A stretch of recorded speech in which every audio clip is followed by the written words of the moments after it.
Le cadre noir de Saumur au Touquet Paris-Plage. Vendredi, samedi, dimanche, 3 galas inédits pour mettre à l'honneur l'équitation de tradition française. Christophe Demers, bonjour. Bonjour.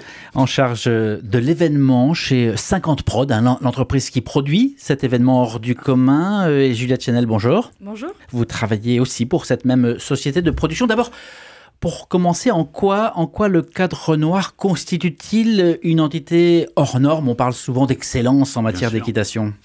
Tout simplement car le cadre noir, avant tout, représente le patrimoine de la France. On n'oublie pas que l'équitation de tradition française, puisqu'il s'agit bien de cela, est référencée au patrimoine immatériel de l'humanité, donc par l'UNESCO, et son plus fidèle représentant et le cadre noir de Saumur. Donc ce sont ces écuyers qui, tout au long de l'année, font le corps enseignant que l'on retrouve dans les différents centres équestres ou encore parcs équestres comme celui du Touquet. On retrouve donc les enseignants qui, chaque week-end, chaque mercredi, dispensent les cours d'équitation à nos chers enfants, par exemple. Vous venez de le souligner, depuis 2011, patrimoine culturel immatériel de l'humanité, inscrit à l'UNESCO pour sauvegarder une forme de pratique équestre qui se démarque par son style, ses valeurs, ses finalités. De quelle manière ça se traduit dans le gala? Tout simplement car par la non-soumission de l'animal. C'est-à-dire que vous allez être surpris de voir que à aucun moment, puisqu'il s'agit bien du bien-être animal aussi, auquel le cadre noir fait très attention, à savoir que il n'y a pas de geste brusque. L'animal, avant de pouvoir monter lors d'un cadre noir, une représentation du cadre noir, intégrer l'écurie prestige du cadre noir, c'est plus de 10 ans d'échanges et de communication entre l'écuyer et le cheval. Donc, pendant tout ce temps, ils vont apprendre à se connaître, à se découvrir, et c'est comme un couple qui se crée, et il y a vraiment cette osmose qui est mise en place et qui est représentée pendant les galas. Juliette Chanel, où est-ce qu'on en est au niveau de la préparation? Est-ce que le site est bientôt prêt à accueillir tout ce beau monde et les spectateurs? Nos techniciens sont sur site depuis maintenant 10 jours. Donc les tribunes sont montées, les premiers essais lumière ont été faits. Les chevaux arrivent demain, les écuyers en fin de journée aussi, et puis les premiers pas sur la piste demain soir. Est-ce qu'il y a eu des imprévus, des petits accros, ou est-ce que ça s'est déroulé comme sur des roulettes? Il y a toujours des petits accros, il y a toujours des petits imprévus, moi je les appelle. Mais sinon, vous savez, le cadre noir, quand il doit se déplacer, c'est un cahier des charges qui est vraiment très pointu, justement pour le bien-être animal, justement pour qu'il puisse être reçu avec tous les honneurs qu'il se doit. Le cahier des charges, on doit y répondre à 100%, et à partir de ce moment-là, il n'y a pas de place à l'imprévu, quoi. À quoi va ressembler le gala? Le gala, tout simplement, il va être 2 parties de 45 minutes à peu près. Allez, arrondissons comme ça. Une pause en son milieu. Et il va justement faire la part belle, donc, dans un premier temps, à l'histoire du cadre noir. Et puis après, le dressage, bien sûr. Et on va parler aussi du sport et puis de tout ce que comporte le côté enseignant. Donc nous avons ces 3 parties-là, et puis des tableaux de reprise de manège exceptionnels, puisque la force du cadre noir, c'est son collectif. Ça veut dire que tout cela est accompagné par des musiques, une ambiance, comment ça va se... Exactement. Alors, il y aura deux photos finalement. Il y a les personnes, le public, qui préfèrent voir le cadre noir avec de l'artifice. Et ça, c'est vendredi soir et samedi soir. Tout en lumière, évidemment, il y a la musique, comme vous l'avez dit, mais ça fait la lumière faisant l'artifice. Moi, à titre personnel, par exemple, je préfère le voir le dimanche après-midi. Sans artifice, sans rien, juste le cheval et son écuyer. Et là, on peut voir tous les petits détails. Et les pros, vraiment les passionnés de l'art équestre, puisqu'il s'agit bien ça, c'est une représentation de l'art équestre. eh bien, préfèrent le dimanche parce que là, il y a le cheval en plein jour, l'écuyer en plein jour. Il n'y a pas le petit lumière qui va faire que qui va masquer tous les défauts qu'on pourrait... Épurer en quelque sorte. C'est exactement ça. Le Cadre Noir, hein, c'est une institution militaire au départ créée il y a 200 ans, 1825, au lendemain des guerres napoléoniennes. C'est un corps d'enseignants, vous l'avez rappelé. Oui. Alors il est passé de la tutelle de l'armée à l'origine à une double tutelle ministérielle aujourd'hui, agriculture et jeunesse et sport. Au-delà de l'événement, au-delà du business autour de cet événement, pourquoi ces spectacles ? Eh ben, tout simplement, ces spectacles, ils servent à aller vers le public et montrer et démontrer ce qu'est l'art équestre, à quoi il sert. Tout simplement, comme je vous le disais, on parle beaucoup en ce moment du mal-être animal, le problème qu'on peut rencontrer chez les uns ou les autres. Et ben là, justement, eux, ils sont là pour montrer qu'on peut aussi faire de l'équitation sans soumettre le cheval à aucune pression. Ils apprennent, ils font voir, et ils font voir aussi ce qu'est l'art équestre, la tradition française. On a une chance incroyable d'avoir une institution reconnue internationalement et qui fait partie du patrimoine de la France. C'est l'excellence à la française qui va arriver ce week-end au Touquet Paris-Plage.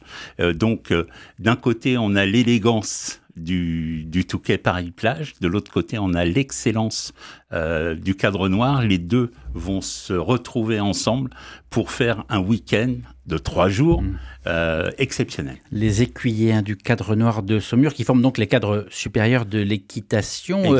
Ça fait partie de leur cahier des charges d'être aussi capable de se produire en spectacle pour faire rayonner l'art ? Bien sûr, ça fait partie de leur travail, parce que c'est avant tout un travail pour eux. Évidemment, il y a ce côté où il faut démontrer, faire voir, parce que ça, c'est important. Mais oui, effectivement, il faut que ça fait partie de leur prérogative d'aller à la rencontre du public pour expliquer ce qu'est l'art équestre. Alors, ce que vous nous dites depuis tout à l'heure, c'est qu'il ne s'agit pas tant d'un spectacle qu'une présentation des valeurs, finalement, que le Cadre Noir souhaite transmettre. Mais alors, spectacle ou pas spectacle ? Alors, moi, j'ai toujours tendance à dire pas spectacle. C'est pas un spectacle équestre. Faut pas s'attendre à voir une démonstration, une cascade ou quoi que... Non, c'est de la présentation de l'art équestre. Comment travailler son cheval, comment arriver à la perfection quand vous allez voir des sauts, quand vous allez voir le dressage, le changement de pas, enfin, tout est calculé, tout est mis en place pour justement répondre à cette tradition de l'art équestre. Où est-ce qu'on en est en ce moment avec les chevaux ? Ils sont arrivés, pas encore, les écuyers sont sur place ? Les chevaux vont arriver demain midi en transport, les écuyers arriveront en fin de journée, pour que tout se mette en place pour la première répétition générale mercredi. On est à combien de chevaux ? On a une quarantaine de chevaux. Une quarantaine de chevaux qui viennent tous du Cadre Noir de Saumur ? Tous du Cadre Noir de Saumur.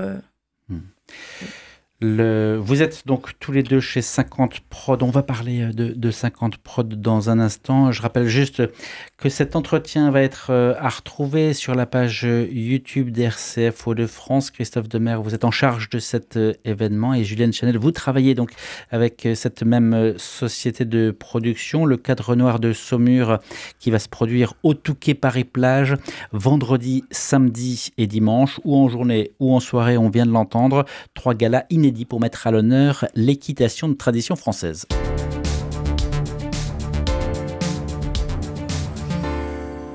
J'ai lu que les animaux, même en laisse, n'étaient pas admis sur le site.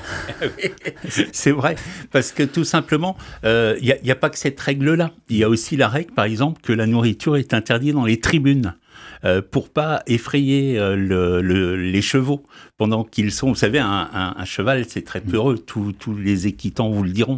Et donc, un parapluie qui s'ouvre, je sais pas, une odeur de sandwich ou encore un chien qui aboie. Et là, d'un seul coup, permettez-moi l'expression, tout part en vrille. Donc, pour éviter tous ces problèmes-là, on interdit évidemment les animaux sur le site, comme on interdit aussi, vous savez, dans les réunions comme ça, dans les événements, les préfectures mettent de plus en plus, et bien sûr, c'est la prévention qui le prévaut, les bouteilles en plastique, par exemple, ou encore les gourdes, tout ça est interdit, ça peut servir de projectile, etc. Donc, il y a des objets qui sont interdits. Ça fait quand même quelques années maintenant que vous travaillez avec le cadre noir de Saumur. C'est du vivant aussi, c'est particulier d'encadrer, de travailler avec des chevaux qui sont moins contrôlables que l'humain ou que des... quelles contraintes ça implique ? Vous avez toutes ces contraintes du respect de l'animal, parce que pour moi, c'est ce qui compte avant tout. Et pour le cadre noir aussi, donc on est tous ensemble sur la même longueur d'onde. Et puis après, toutes les contraintes techniques, il faut évidemment qu'en soirée, pour le vendredi et le samedi, il faut que la lumière soit calée au moment où on décide de la mettre en place. C'est-à-dire qu'on a les techniciens lumière ont une conduite bien précise à tenir. Ça, c'est le régisseur général du cadre noir, monsieur Benoît Lemaire, qui s'occupe de la mise en scène de tout ça, avec bien sûr Laurence Sautet, qui elle aussi fait partie de la coordination des galas du cadre noir, et sous la baguette évidemment du lieutenant-colonel Thibaut Valette, qui est lui l'écuyer en chef du cadre noir de Saumur. L'écuyer en chef qui est également champion olympique par équipe à Rio en 2016, depuis que les sports équestres ont fait leur entrée aux Jeux Olympiques en 2012. 45 écuyers du cadre noir y ont déjà participé. Alors, en parallèle des galas, il y a aussi un village qui doit permettre un peu une immersion dans ce monde équestre. C'est totalement ça. Immersion, vous avez employé le bon mot, à savoir que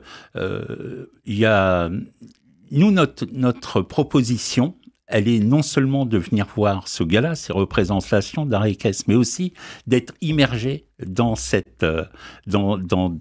tout ce domaine équestre. Savoir que on passe la restauration, on passe tout ça, où évidemment les gens pourront se restaurer et pourront boire aussi, se désaltérer.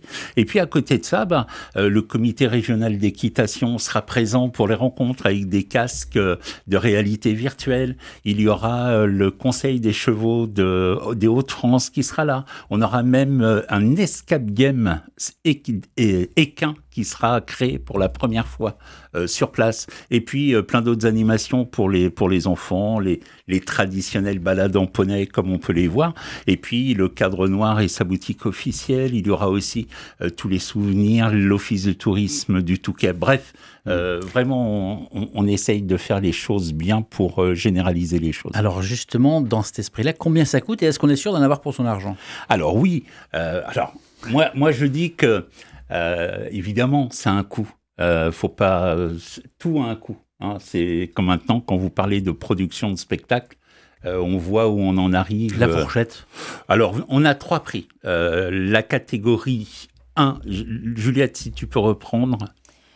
On a 3 tarifs différents. Le plus bas, on est sur du 59.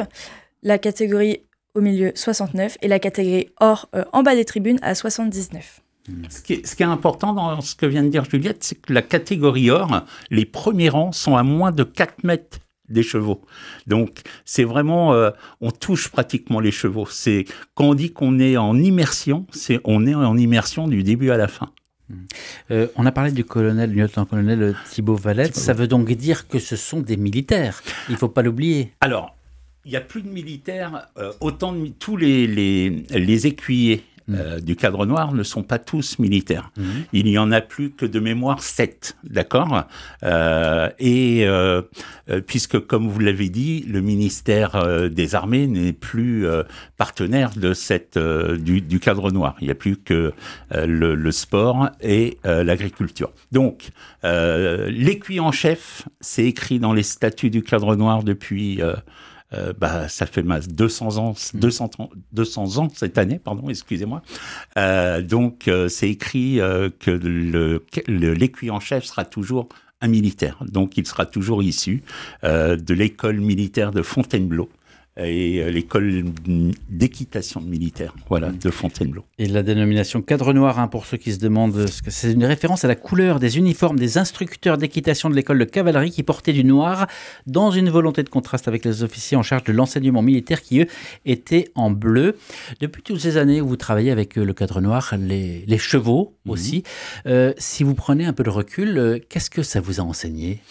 D'avoir ce recul nécessaire. Vous voyez, ce qui est important, c'est vraiment de prendre en compte cet échange qui existe. Vous voyez, aujourd'hui, on est plus dans l'individualité. Chacun est plus, voilà, on travaille. Les réseaux sociaux font que, etc. Enfin, on va pas refaire tout ce qui se passe en ce moment, mais je trouve qu'en tout cas, le travail qui est fait, cet amour qui existe entre un écuyer, un cavalier et son cheval, c'est incroyable. On a du mal à croire qu'on peut arriver à faire des choses comme ça. Mais comment vous définiriez, comment vous présenteriez cette relation qui paraît assez incroyable, justement ? Eh bien, c'est tout simplement cet échange. Je ne sais pas comment le traduire par des mots, mis à part échange. C'est-à-dire qu'il y a vraiment de l'amour à l'intérieur de tout ça. Un écuyer, il peut pas rester une journée sans voir son cheval. Quand on les voit, nous, on va régulièrement à Saumur, donc quand on les voit, je sais pas, on est dans un autre monde. Le temps s'arrête et là, d'un seul coup, vous voyez apparaître devant vous un écuyer et sa monture. Et c'est qui commande l'autre, on ne sait pas. On ne sait pas. Christophe Demers, Juliette Chenal, merci à tous les deux. Merci à vous. Vous êtes de la société Prod 50 d'être passé sur RCF Hauts-de-France. L'entretien va être à retrouver sur la page YouTube d'RCF Hauts-de-France et sur le site rcf.fr, région Hauts-de-France.